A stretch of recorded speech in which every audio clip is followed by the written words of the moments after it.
considerato l'ergastolo come una violazione all'articolo 3 della Convenzione europea sui diritti umani. Dopo la Corte europea, anche la Consulta ha dichiarato l'illegittimità dell'articolo 41 bis riguardo il fatto di negare permessi a premio agli ergastolani. D'ora in poi un ergastolano potrà godere di benefici anche se non collabora con la giustizia.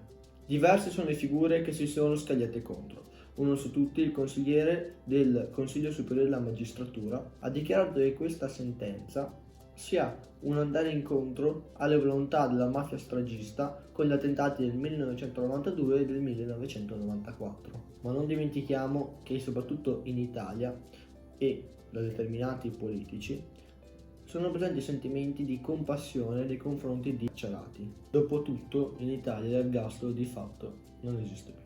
Sono infatti numerose le scappatoie che permettono anche agli ergastolani di uscire anticipatamente o comunque fare, per quelli che non sono ergastolani, pochi anni e poi ritrovarsi fuori. Ricordando il codice penale, chi si macchia di delitti contro la società andrà incontro a un inasprimento delle pene, con una riduzione dei contatti verso l'esterno.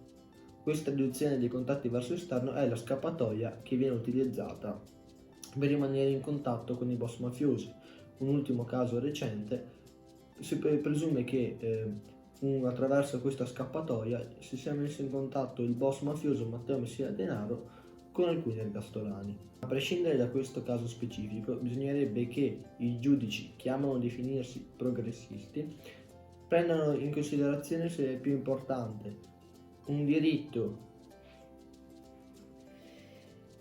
se è più importante un ipotetico diritto negato a qualcuno che si macchia di crimini contro la società, o se è più importante la sicurezza di quei cittadini che rispettano la società.